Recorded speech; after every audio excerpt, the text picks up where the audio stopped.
Spring up! Actually, forget spring, guys. It is summer. Look at the sunglasses, the color of my shirt. We know I only wear these fashionable statements when Ohio has hit this little magic pocket of weather that we don't get all that often, all right? We are on a hot streak. It is warm. It is nice. It's freaking 80 degrees, okay? This is beautiful, and it looks like it's going to be remaining this way for the foreseeable future. It's glorious. It's nice. I'm so over the moon about it because all the seasonal depression that's been going on, people get down in gloom and doom, and your freaking neighbors don't ever want to share their sugar again, but all of a sudden, spring starts coming around the corner, that sun starts peeking through, and they say, hey, you need half a cup, not a full cup, but I'm feeling a little bit better. And then Ohio said, screw that, skip all of spring, let's go straight to summer. And I'm feeling good. It's just, I feel the positivity all around. I try to remain happy full year, but it looks like everybody's just kind of bringing up, and it's just a good spirit. It's a good time to be in Ohio for once. I'm just feeling really happy, guys. What's that? I got a text. It's a weather alert. There's going to be a snowstorm tonight. It's going to be getting very cold. Gosh, freaking dang it! Frick! Party rocking in the house tonight! Yeah, it's one of those times. What can I say? Times are... Oh, hey, people of the world, welcome! And even outside of the world, okay? If we have aliens listening to this particular episode of the podcast, welcome you, yes, even you, here today with me, Tristan Sartoris. This is full Circus. Let's have ourselves a time, okay? If you're getting up the frequencies and you're, willing to tune in, good on you. So, yeah, happy to have the aliens here. We're welcoming everybody, right? Talk about a show that doesn't exclude anyone. I'm preaching out to the aliens of the world, doing their thing, buzzing around. I don't know anything about aliens, okay? I'll be honest. I don't know if it's because of social media or just as time has progressed. I don't know where this has come from, but I feel like aliens have become much more prevalent, at least as like a core, like real belief in our society and the way you interact with someone. Like, yeah, of course aliens are probably real. Before it was just like a horror movie. We see aliens, oh my gosh, right? But now it's a thing where most of the time we see people saying, UFOs, I see them. I saw aliens, I see something, I know something. There's documentaries, research groups, all of this. And, I'm not going to crap on aliens, okay? I keep my bowels to myself. But I see a lot of these alien believers, and they believe in this and the Loch Ness Monster and Bigfoot.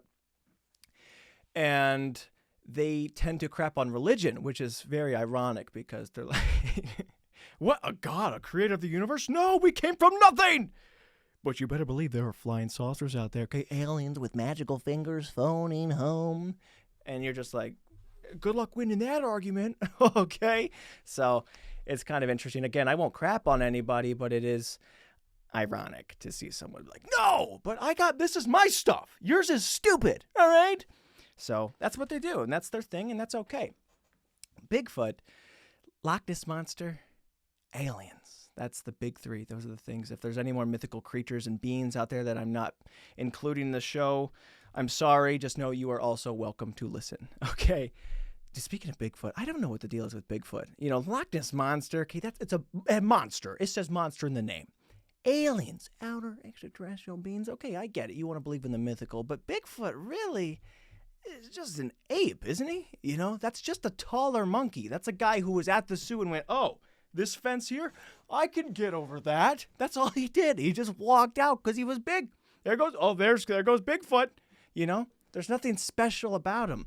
I don't know how we haven't caught up to him with all our GPS and satellites and research. Again, we're everywhere scouring the globe trying to find this guy. And no one stumbled across this one single solitary Bigfoot. There's not like a Big Feet clan. It's just this one guy who I guess he's been immortal for centuries. You see these people tracking him at 1591, another sighting of Bigfoot. 1707, Sasquatch is here, same fur patterns and all. 2012, this is our boy. We're closing the gap now. So I guess he is mortal. He has that going for him. But if you find him, wouldn't you be a little disappointed? He was just like, ooh, ooh, ooh, ooh, ooh. You're like, oh, what? We spent the freaking past 5 centuries trying to find you. You just escaped your habitat. So props to Bigfoot for making the most out of nothing. He's got nothing going for him, but yet he is a sensation. So, yeah, happy for Bigfoot. And aliens, dude, again, I don't believe in them, but I wish aliens were real to an extent. Because of the way we talk about them, I mean, we don't have any proof. We don't have anything, but we fake UFO sightings and alien encounters and whatnot. And imagine if they came down here, they would be so pissed to see all that, right?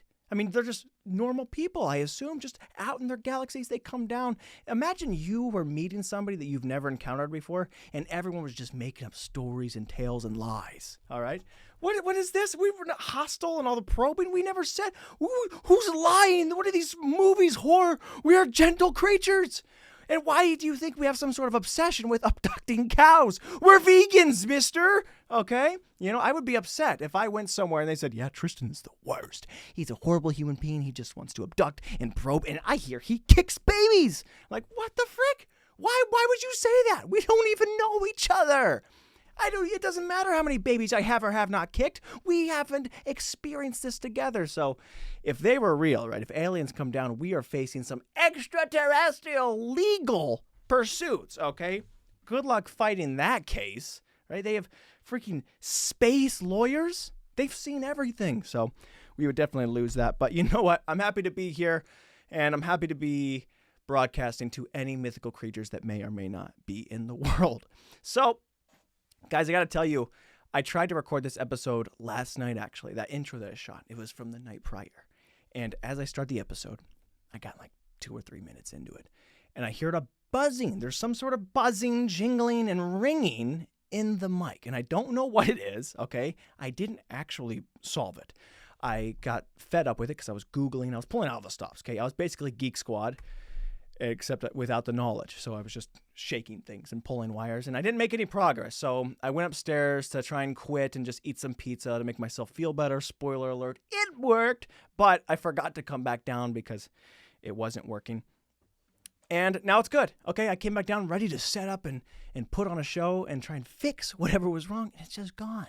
I don't know where it went, but it's like a suppressed emotion. It's like, I'm just going to shove it down and forget about it. It may or may not come back up. So I'm a little worried, a little nervous, but it really is like just holding some past feelings back that may arise in the future. Yeah, me and my father never really got along, but I hope that doesn't come back to bite me, So if some buzzing shows up, let me know, although I'll hear it and I will be severely displeased. But since I've gotten rid of the buzzing, I'm trying to do better at accepting the pauses, this. And just waiting. Because when it was buzzing, I was talking so fast trying to cover to make sure nobody else could hear a buzz, even though it was always there. It sounded like maybe some aliens were buzzing around. I don't know if it was bumblebees or someone just had a kazoo in the area. But I was trying to talk and cover that. And you don't realize just how special a non-buzzing pause is. So I'm trying to accept the pauses. That is the message of the day. We are rushing, trying to get through things fast. Accept the pauses. Let them be. Typically on this podcast, we do the show except, E-X-C-E-P-T. The show except the pauses. They're not here. I'm trying to accept them. Let them bring forth what they may, guys. So it is a newfound respect for the silence, I guess. And it's episode 111. How spectacular is that, guys? I'm excited to be here. That's basically, it's like 3, but it's a Roman numeral. It looks like a scratch, like a claw, like a bear claw, the snack. I've never had a bear claw. I don't know what it is. I know that it is some sort of food. I was thinking about that as I looked at this episode 111. And I thought about the bear claw. What is the obsession in that we name our snacks and junk food after food and animals, like bears, right? Gummy worms. What is that about? I don't want to shake someone's hand because I don't know where you've been, but I'll eat a bear hoof. What? Gummy worms? Who's the freak that was like, they look delectable. They look squishy. I would love to partake. And so they're making food resembling them. I don't get that. I like my food just be named what it is. Well, these are sour candies. These are little caramels. Why? They're just caramel bases. I like a chocolate bar. Well, why do we call it that, sir? Jim, it's a chocolate bar. But what if we make it out of dark chocolate? Then we'll call it a dark chocolate bar. That's the kind of food I like. Just sour candy, dark chocolate. That's what it is. It's okay.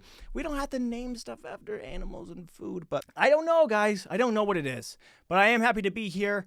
And I'll tell you what, those episodes when you just feel like you have buttloads of material and you're excited to get into the show. That's not today. Okay, look, I'm recording this episode early again. I don't know how I keep pushing myself into these situations. But I'm here again. I got to record like 3 episodes in 5 days because I have to push it along as I'm gone doing some other duties. And that's what we're doing. So I'm trying to ride and improvise and just let that be what it'll be. You don't plan conversation and material when you go to hang out with your friends. What kind of sociopath are you? Just be there. Be real. Be present. That's what I'm doing with you guys. I don't know. Maybe that's not a good idea. You know what? I've decided that's not a good idea. I take it back. I don't edit the show, but I would like to rescind and remove my earlier statement. Not because I do have material, but I don't like saying that as you roll into a show. Like that just, if you're going to lead the battle into a humor war, right? I am taking charge here. You don't want me standing up in front of everybody going, I don't know what we're going to say or how this is going to go. Do you have any one-liners or knock-knock jokes? I need to be the guy up in front on the mountain going, punchline, punchline, punchline, jokes. That's who you want. You want a leader. Whether or not he actually has anything in the chamber, I just need to carry the weapons and make it look like I'm here to fight. So you know what? Again, I don't have any material, but I'm going to pretend I do, dang it. How are you guys doing? It has been an interesting time. The reason I have to record a lot of these early ones is because I'm going to be dog sitting and just kind of being out and home alone. I've actually been home alone lately, because I drove my mother and my father on a Florida trip. They went down to the beaches, the coast, and they're enjoying that. The thing about vacations is they're usually very stressful for them. I don't usually get wigged out because they have like a laundry list of items and chores and errands and things they want to accomplish, right? They want to go through this. I want to make sure the dog's taken care of, food's ready, the food's packed, the house is clean, get all these things ship-shape because we want to return to something that's on the dial, right? And this was a unique kind of zone because normally we all go on one together and we want to come home and have everything set. But my brother and I were still here, so we're still cleaning, yet my mom really wanted us to clean and make sure everything was taken care of as if she was going to return and we weren't going to have to clean the house another 18 times before she returned. So they were stressed out, and I understand, they were going to the beach, it was warm and nice, so I guess I can see how that will be, upsetting. I don't know. I don't get it. But you know what? That's how they were feeling, and I made sure that I had to take care of business. Also, my brother, he was studying. He was preparing for this test. So he couldn't be bothered. So all these little packing duties and driving and different things were left to me. Okay, so I'm cleaning. I'm getting making everything chore. Hey, we have another opportunity to help out. Who's there? Tristan. By default. Okay, so I'm doing everything, man, and I don't complain a bit. I ride it, and not even that. After doing all this stuff, they need to be taken to the airport at 3:30 in the morning. Okay, now I first heard about this a week prior when they were supposed to leave, and I thought 3:30. Oh, that sucks. But you know what? I'm gonna make it happen. Then the plane gets rescheduled, and I find relief and joy in the fact that it's not going to be a freaking 3:30 flight this time because we get to reschedule, pick a date, pick a time. Come to find out the day before that it is still 3:30. I'm like, oh, jeez, dude. It's fine. Again, I don't complain because I let that crap ride. So, yes, I do all these things, and I take my parents to the airport. It's 4 a.m. I'm driving in the dark. Look, I might not be the best son in the world, but you better believe that whole night, that whole little escapade of things, I was like, I am on top of things. Damn, I'm good. Okay, I was feeling fantastic. So after that, after I dropped him off, then things kind of went downhill because it's near 5 a.m. and I'm driving alone in the dark, no cars on the road, no nothing. And the times when you're driving, it's not like you're falling asleep, but you're kind of switching on to autopilot. Like I'm still, doing the blinkers, even though no one's around, I'm doing my thing, but you're tuning out a little bit. 5-10 minutes go past and you just, what the, oh, okay. I'm following the directions, all the roads. I'm still alert, I guess, but I'm just not there. So I was like, what am I doing? What's going on? So I turned on an audiobook, trying to keep myself awake. This is when I realized just how tired I was because as I neared the last 25 minutes of this drive, I had to keep rewinding the audiobook You know how tired you have to be where I can't even listen to something while I'm doing that? Like I can't even take in another sense right now. I can't taste, I can't smell. Shut it down. So I had to pause it. I kept rewinding. And that's when I knew I was just burnt and cooked out, dude. But it was cool. I got home. I did take a wrong turn, so I don't know how alert I was, but that's kind of how the whole festivities played out, dude. I was just in charge and taking care of business, really. He got me with that one. Yeah, dude. So the last episode I talked about all my injuries. I am feeling fantastic, dude. I mean, I talked about in the last episode all the injuries, the neck, from the shoulder, elbow, the pinky, the hands, the hips, and the shins. I was cut up, I was bruised, head, shoulders, knees, and toes. I'm feeling great now. I'm feeling fine. I mean, I had a crank, but look at this. Oh,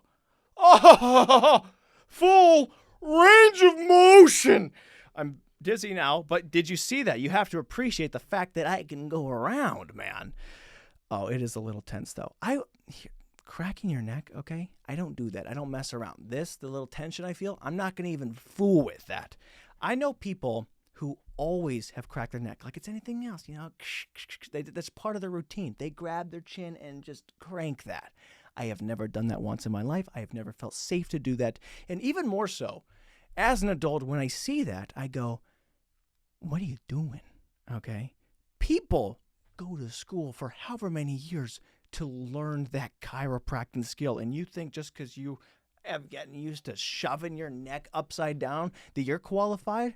I know somebody who's in debt $240,000 just to learn how to do that. And you're like, it's tight, No, that's too scary. A chiropractic degree basically is just a certifiable skill that you can almost kill somebody, right? You just take it right to the edge, but you don't, okay? That's what that neck cracking is. I don't fool with that. I don't even want to go to a chiropractor. I don't care how many years of experience he has. I don't fool with this, okay? I don't let anybody jing that around. That's for me only, and even then, again, I don't do it myself. I let it be. But I'm not okay with it. It really is. It's a dangerous kind of method that they employ. It's kind of like the anesthesiologist. Am I saying that right? Dude, sometimes I wish I had a lisp, Because if you had a lisp, nobody corrects you on how you say words. Anesthesiologist. You're like, what is... Yeah, anesthesiologist. Oh, all right, Nobody says anything. Yeah, I was driving down the Poughkeepsie... What? Poughkeepsie? Poughkeepsie? Yeah, did you... Okay. That's just how it is.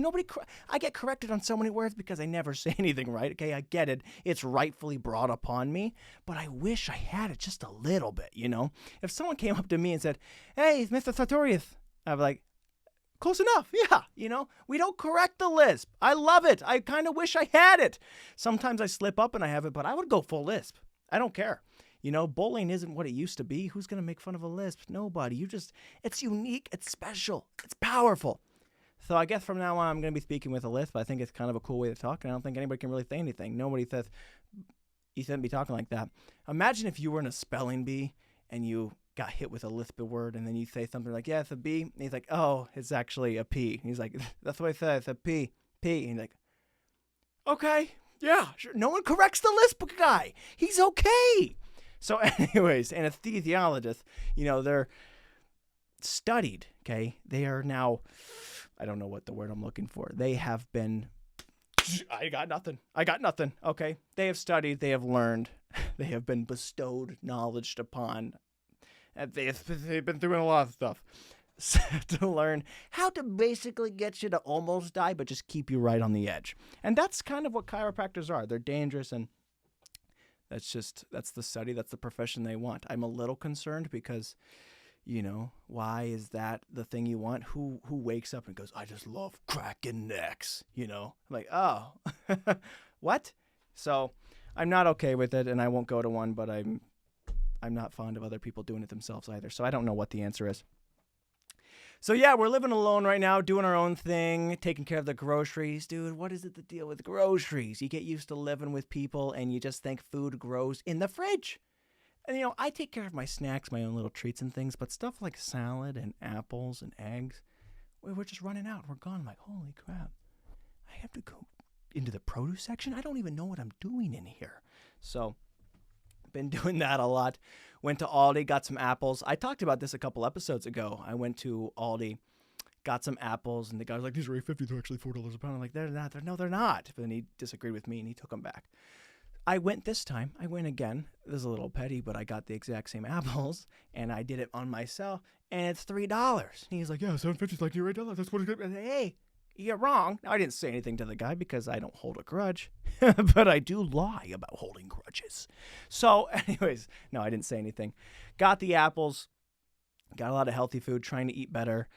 That doesn't mean that there's not 10 pounds of snacks by my feet right now, but you know, on the surface, I've been being okay. I've been being pretty healthy. And apples, I love a good apple, but I despise it in some ways too. Here's my thing about the apple. I just had one because this is why it's on my mind. Actually, we can do this. Skip the details and the plot. These are some of my interesting thoughts.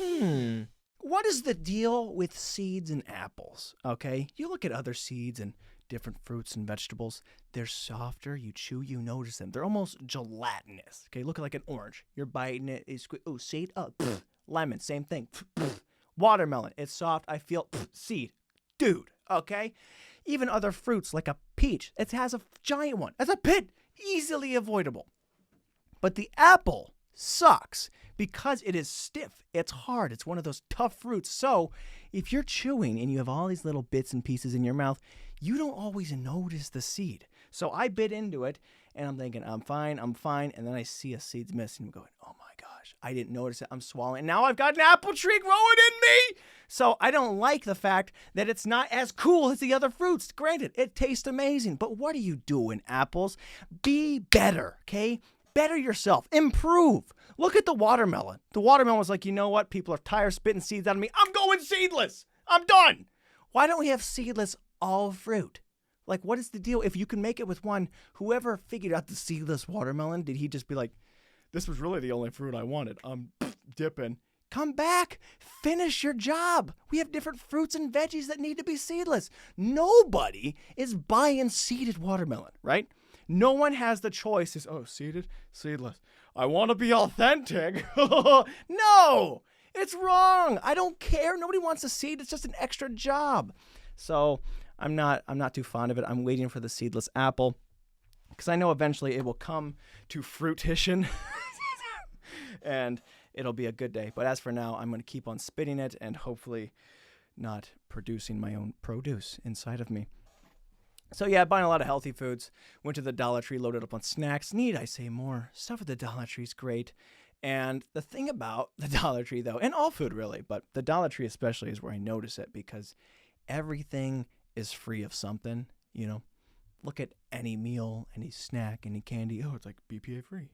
It's freaking non-GMO. It's certified. It's FDA. It's whatever. Different acronyms. ACT. It's TMJ. I was like, I didn't even know there was TMJ in cheese puffs. What does that even mean? Okay, I'm glad that you're, food approved to be distributed to the stores, but I didn't even expect it.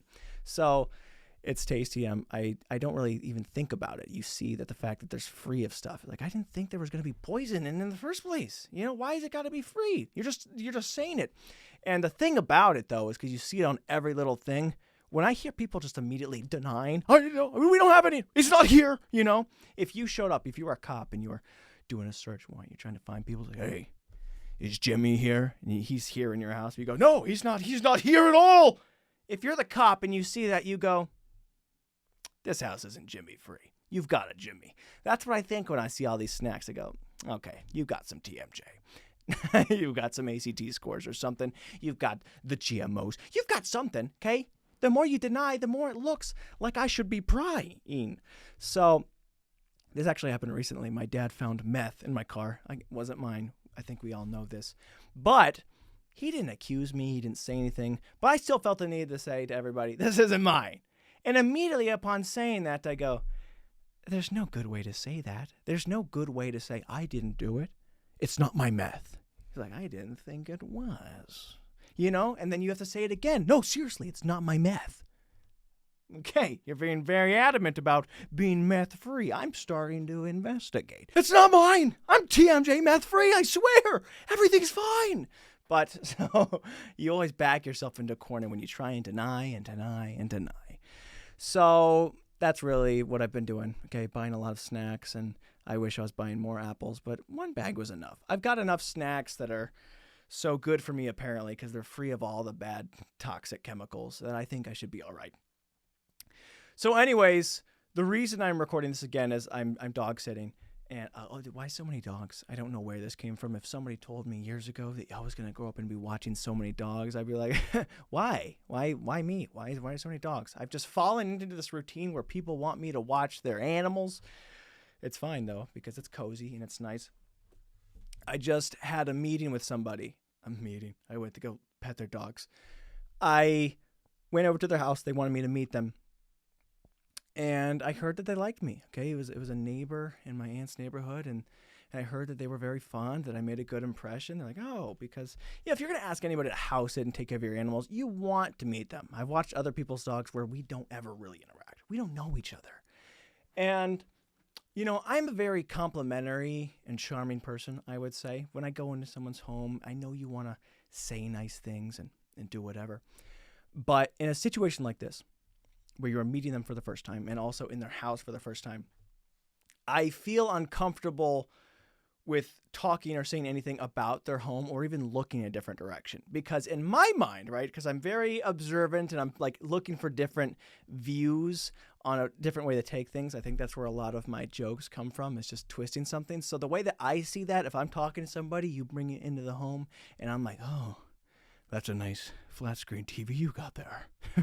It'd be a shame if somebody stole. I'm like, what? Why? What do you? Huh? That's how I feel like if I walked in and said, wow, your home is so lovely today. That's what I usually would like to say. It's very well decorated in here. Smells great. I don't feel safe complimenting anything because I feel the way that I would take it would be like, what? I don't want to leave you here. So even like looking down at the floor, I was like, oh, that's a nice hardwood floor. Don't say it, don't say it, don't say it. So I'm constantly going back and forth, trying not to seem like a criminal. And again, that's not what these people think, but I think about these things. Okay, if I ever bring you into my home and you say something like that, love the drapes. What? I'm taking them with me. I'm going on vacation. Like, where did your drapes go? I said, I loved them. Like, yeah, I don't feel safe around you, you criminal. So keeping the drapes. And on the second round, I'll compliment somebody. But if you ever meet me and you feel like I don't like your home or your clothes, those are some nice shoes you got there. And you're like, oh, I'm gonna keep these duct taped to my socks. I'm just trying to be safe and respectable. So it was nice. It was nice meeting them. Their dogs are nice. Dude, they have a cat that could easily be viral. This cat thinks it's a dog. I walked over there. He's like 6 months old. He's jumping on top of the dogs and clawing and punching uppercuts, and he's trying to go outside. He's chasing after the toys. Doesn't know how to meow. He's trying to bark, and I thought, what a beautiful sign, okay? He's different than everybody. This is society. There's some sort of philosophy here. I don't know where the wisdom comes from. I think in a past life, I must have been a professor. But I was looking at this, and I thought, wow, what a way society. He's different. We're all different than each other, but he's blending in. He's being a part of the cause. And you know what? The dogs accept him too. The dogs go, you know what? That's kind of a bark, It's like the cat has a lisp. It's a woof. You're like, that's good enough. Good enough, cat. And so they're playing and they're having fun. It's a beautiful thing to see. But the cat is just ridiculous. He takes the dog's bed. He's clawing their tail, jumping up on you. He runs to meet you at the door. Like, this is the most unnatural cat I've ever seen. So it was cool meeting them, and I'll be excited to take care of their pets and hopefully get some good stories out of those guys and not compliment the house any further. Okay, so even probably when I come back and I talk about it, just for the first outing, I probably won't say anything about the nice of the house. Okay, so if they watch the show and they go, he didn't say anything about the scented candles I let out. I'm not going to. It may smell nice. It may not. You'll never know. I'll never talk about how awesome you or your house is until we're on a good playing field. So anyways, I had to pee so bad while I was there, and I was excited to leave, and I didn't want to pee in their house. Okay, again, this is another one of those things where you have to be at a certain level before you can even use the restroom. I've talked about this before, taking it a step further at the point where you don't lay toilet paper down. I was just going to pee, but I even though I was going to stay there for the next weekend, I still wasn't going to do it. I didn't ask. I took that with me, okay? Now, I had to pee so bad, and I am racing home as fast as I can.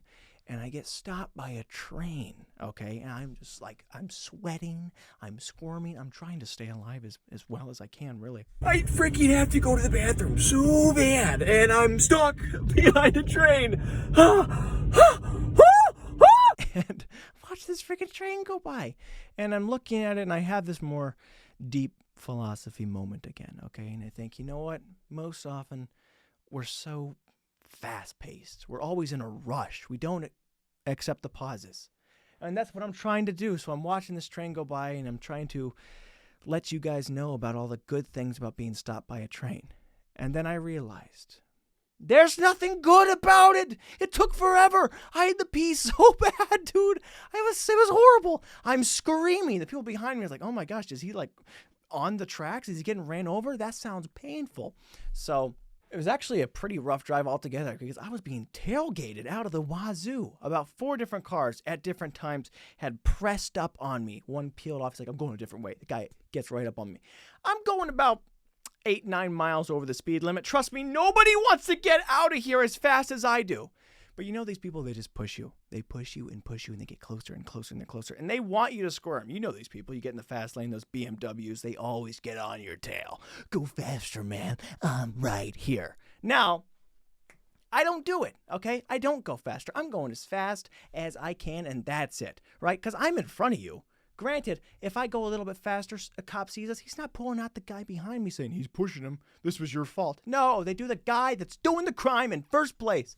So I would be getting busted.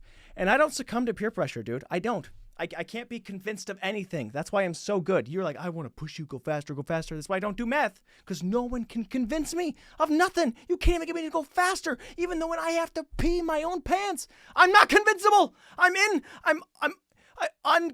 can't be persuaded, okay? I'm on top of things. And I just had to stick it to that guy because how rude, man. Stop trying to push other people. The people that tailgate other people are usually the people that try to get other people to do drugs, okay? I know it's a hot take, but I'm just putting it out there. You showed me somebody that tailgates someone and tries to push them to the absolute limit. I'll show you somebody that wants to drag someone else down. And that is a deep thought for you, one that I'm going to have to marinate on myself. But guys, I think that's all the time we have today. I love you. I hope the aliens and the Loch Ness Monster and Bigfoot have all accepted the pauses here today. And we've had a fantastic time. And I will see you guys in the next episode that I will record in 5 minutes. But I love you. I'll see you. Bye.